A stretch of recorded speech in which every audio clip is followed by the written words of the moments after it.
80 years old. Ideally, it is a milestone of triumph. In reality, it is often viewed through a lens of fear. Society tells us that hitting 80 is the beginning of the final decline, slide into frailty, forgetfulness, and irrelevance. But if you look closer, past the stereotypes, and into the biology, psychology, and lived experience of men who reach this age, a different picture emerges.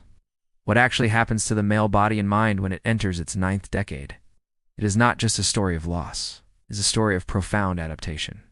It is a metabolic shift, a hormonal plateau, and a psychological restructuring that scientists call the paradox of aging. Today we are stripping away the myths.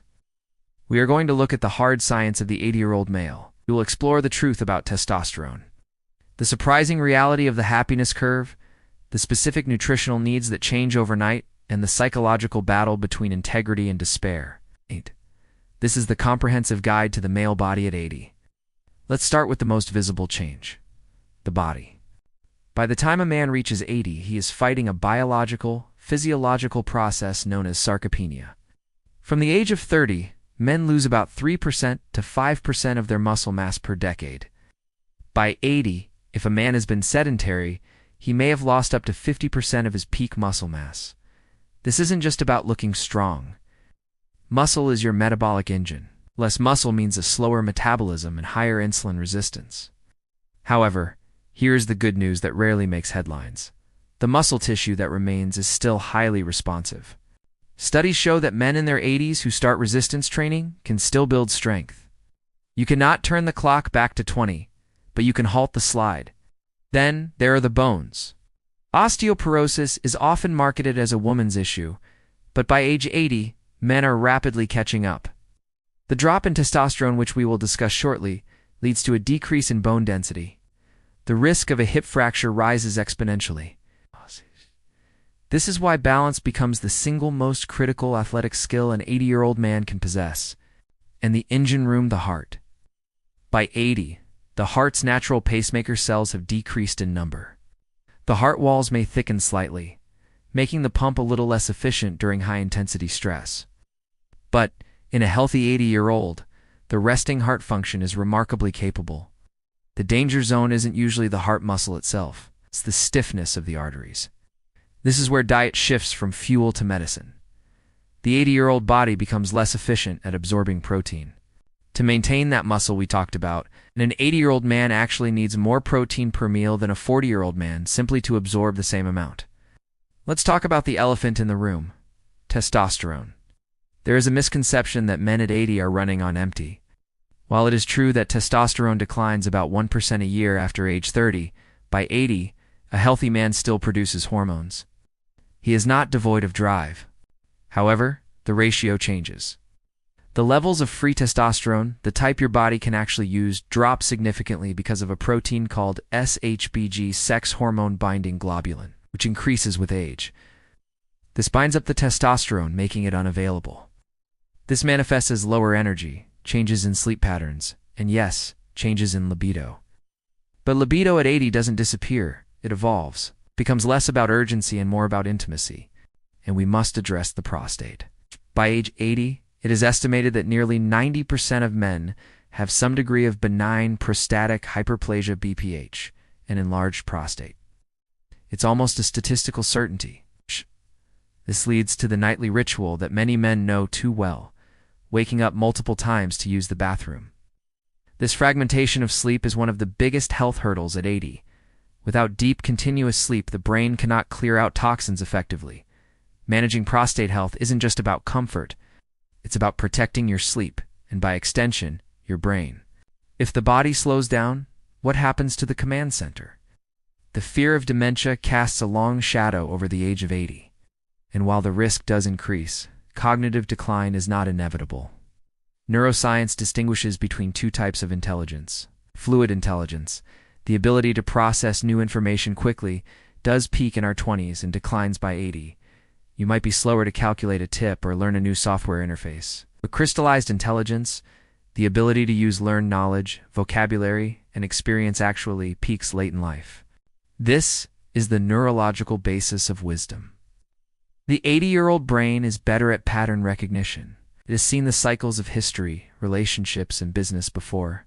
Where a younger mind sees chaos, the 80-year-old mind often sees a familiar pattern.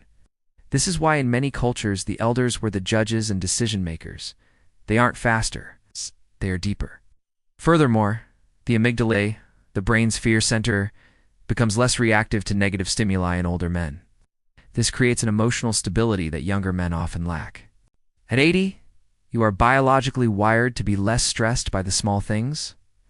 Psychologists talk about the U-bend of happiness. Research across the globe has shown a consistent pattern. Human happiness hits a low point in our 40s and 50s, but then, surprisingly, it starts to rise. By 80, many men report higher levels of satisfaction than they did at 30. Why? Because the 8-year-old man has shed the burden of becoming. He is no longer climbing the corporate ladder. He is no longer trying to prove his masculinity to society. However, there is a battle. Psychologist Erik Erikson identified the crisis of old age as integrity versus despair. The man who looks back and accepts his life, the wins and the losses as a complete, unique story, achieves integrity. He finds peace.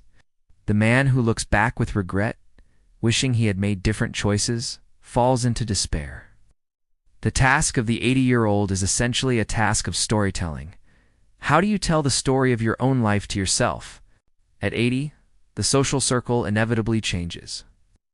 Retirement is decades gone. Peers and spouses may have passed away. The great sifting has occurred. This brings us to the greatest health risk for men at 80. It isn't cholesterol. It isn't blood pressure. It is isolation. Loneliness in men over 80 triggers a stress response that is physically damaging. It raises cortisol, lowers immunity, and accelerates cognitive decline. Men specifically are at higher risk because they often rely on their spouses for their entire social calendar. If that spouse is gone, the silence can be deafening. Those who thrive at 80 master the art of active connection. They don't wait for the phone to ring. They join the club. They volunteer. They mentor. They realize that while their professional work is done, their human work is at its peak. They transition from being providers of money to providers of perspective. So what separates the 80-year-old who is bedridden from the 80-year-old who is gardening? If we look at the blue zones, places where men routinely live to 100, we find 3 non-negotiable habits. First, they never stop moving. They don't run marathons. They walk to the store. They garden. They do their own house repairs. This constant low-level movement keeps the lymphatic system draining and the joints lubricated. Second, they eat less. Their digestive fires have slowed. They eat their smallest meal in the late afternoon or early evening. They prioritize antioxidants to fight the inflammation we spoke of earlier. And third, they have ikigai. This is a Japanese concept, meaning reason for being. It's the reason you get out of bed. At 80, your ikigai might change. It might be to see your great-grandchild graduate. It might be to finish a memoir. It might be to tend to your garden. Men without a why die sooner. It is a biological fact.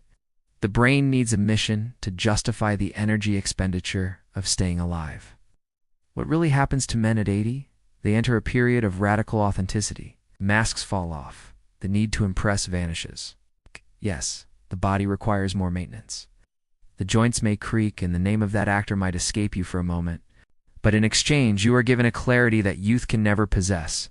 You become the keeper of history. You become the anchor in the storm for your family. At 80, you are not fading away. You are simply distilling. You are becoming the purest version of yourself. If you are approaching 80, or if you love someone who is, know this. The final chapters of the book are often the most meaningful, because that is where the story all comes together. Stay wise, stay well.